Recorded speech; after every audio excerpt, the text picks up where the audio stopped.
शेवटी हे एक प्रेरणास्थान आहे आणि आज आपल्या सगळ्यांना माहिती आहे की या राज्यातून देशातून लाखो लोक इथं येत असतात, एक अभिवादन करत असतात आणि एक अभिवादन करून एक इथून एक त्यांना एक प्रेरणा मिळते.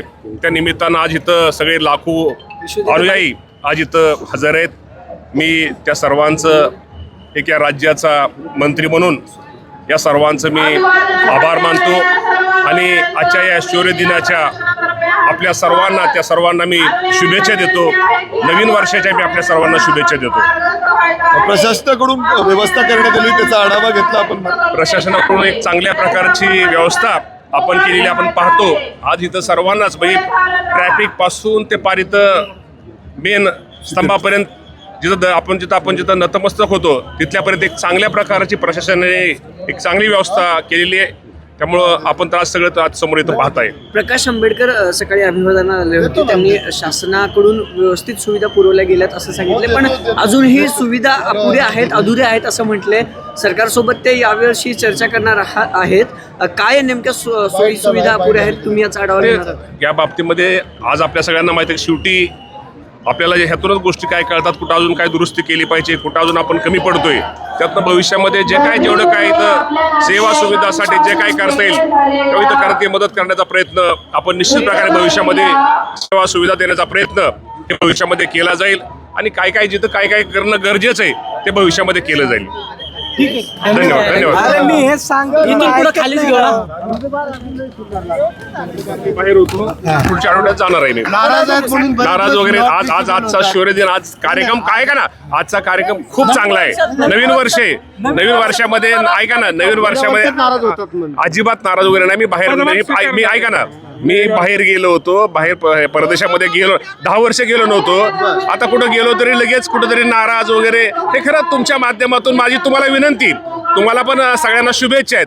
कुठं ब्रेकिंग कुठली न्यूज करायची त्यात थोडं जरा सगळ्यांनी थोडं हे करावं की जरा मला पण शेवटी भावना आहे. 10 वर्ष मी पण आमदार होतो, मी कुठं राज्यामध्ये परदेशामध्ये कुठं गेलो नव्हतो. मला पण वाटतं परदेशात जावं, कुठंतरी कधीतरी यावं. आमचे पण बाहेर मित्रमंडळी आहेत, कॉलेजची मित्रमंडळी बाहेर आहेत, त्यांचा खूप दिवसाचा आग्रह होता, त्यामुळं गेलो होतो. त्यामुळे मी कुठं नाराज वगैरे ह्या गोष्टीमध्ये कुठेही त्यात कुठं तथ्य नाही.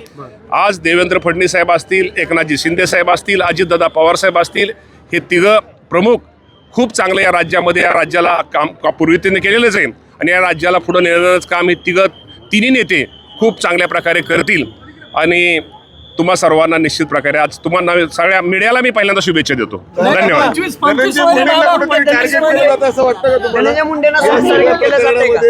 बीड प्रकरणात या बाबतीमध्ये मी अधिक न बोलणं, मला वाटतं की आपल्या सगळ्यांना माहीत आहे की शेवटी आता तपास सुरू आहे.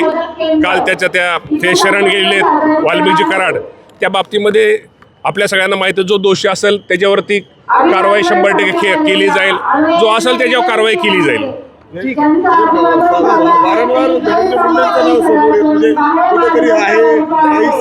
नाही, धनंजय मुंडेचा मी तुम्हाला प्रामाणिकपणे मुंडे साहेबांचा यामध्ये कुणी काय म्हणून देतात, त्यांचा कुठल्याही प्रकारचा संबंध नसावा हे निश्चित प्रकारे असते आपल्याला वाटतं. व्हिडिओ व्हायरल होता, त्यांचा संबंध आहे, पान हलत नाही, आपण नाही म्हणता. नाही, पंकजाताई असू द्या किंवा पंकजाताई आमच्या नेते आहेत, धनंजय मुंडे साहेब पण आमचे नेते आहेत. आणि शेवटी तुम्हाला मी आज सांगतो की धनंजय मुंडे साहेबांचा तुम्ही शेवटी ठीक आहे, मित्र कार्यकर्ता प्रत्येकाचा असतो. एखाद्या मित्राने कार्यकर्त्यांनी किंवा एखाद्या नेत्यांनी केलं म्हणजे त्या वरच्या नेत्याचा कुठं काय त्यात दोष असतो असं नाहीये. त्यातनं तपासामध्ये सगळं समोर येईल. पण मी तुम्हाला प्रामाणिकपणे सांगतो, धनंजय मुंडे साहेबांचा या बाबतीमध्ये त्यामध्ये कुठल्याही प्रकारचा संबंध नसावा की मला पहिल्यांदा हे 2025 मध्ये मामा काय पाहायला मिळेल मंत्री म्हणून? 2025 मध्ये हे राज्य तुम्हाला खूप पुढे गेलेलं दिसेल. खूप चांगल्या म्हणजे इथं जनता आनंदी राहील, शेतकरी आनंदी राहील, सगळे कामगार म्हणजे सगळे तुम्हाला आनंदी दिसतील एवढं मी तुम्हाला सांगतो.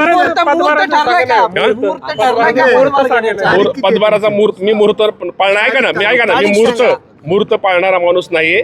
तुम्हाला मी एवढं सांगतो की पुढच्या आठवड्यामध्ये मी मुंबईला जाईल आणि त्यावेळेस हे करेल. मी आता ह्या आठवड्यामध्ये आता कालच बाहेरून आलोय. शेवटी माझा तालुका ज्या जनतेने मला हे केलं त्या जनतेने सत्कार पाठीमागच्या आठवड्यात केलेलंच आहे. पण त्या जनतेमध्ये जाऊन जे काय सुख दुःख माझा स्वभाव पहिल्यापासून जनतेमध्ये जाणं. एक आता इंदापूर तालुक्यात 3-4 दिवस मी इंदापूर तालुक्यामध्ये अजिबात पैसे थांबणार नाहीत. खरं हे आपल्याच माध्यमातून सारखं पैसे थांबतील असं होतं. लाडक्या बहिणीचे पैसे थांबणार नाहीत.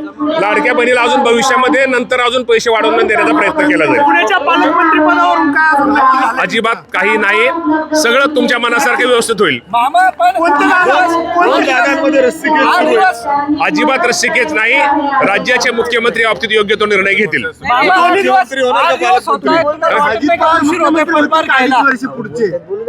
मी आता या बाबतीमध्ये तुम्ही हा निर्णय मुख्यमंत्र्यांचा वरिष्ठांचा आहे. पालकमंत्री का आवडणार नाही आम्हाला. शेवटी आमचा नेता